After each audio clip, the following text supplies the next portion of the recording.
11-year-old Austin Olivera, a student living with a disability, was knocked down this morning on the Philip Goldson Highway near its intersection with the airport road.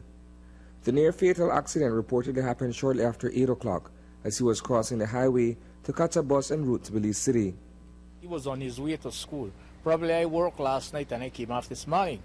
And when I was at home about 8:10, the neighbor come and called me and said, "Your son get knocked down. He's at the BDF hospital." So urgently I jumped into my vehicle and went over to the BDF hospital. But on my way over there, when I got there, they told me he had already come down in the ambulance.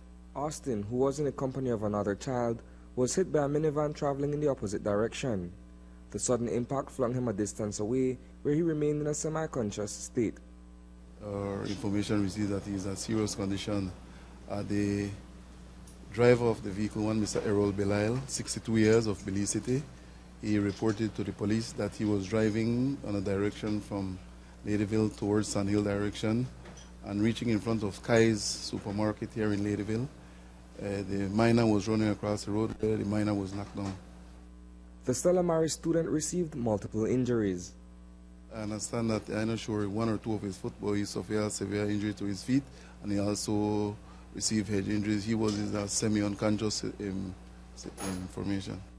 According to the father, witnesses described to him what they saw as a potential hit-and-run incident, had they not intervened by calling the police.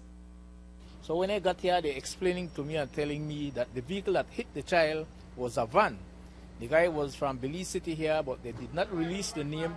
But probably what happened, he hit the child and he was leaving the site. And what happened, the people on the spot there saw the vehicle, and probably I don't know how they get in touch with the police. And probably the police get the guy.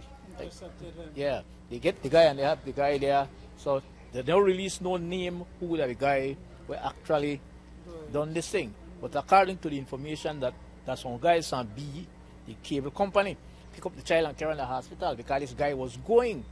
So I can't understand how he knocked this child and actually left on there. Have you guys ascertained whether or not the driver of the vehicle was speeding or driving in accordance with the speed limit?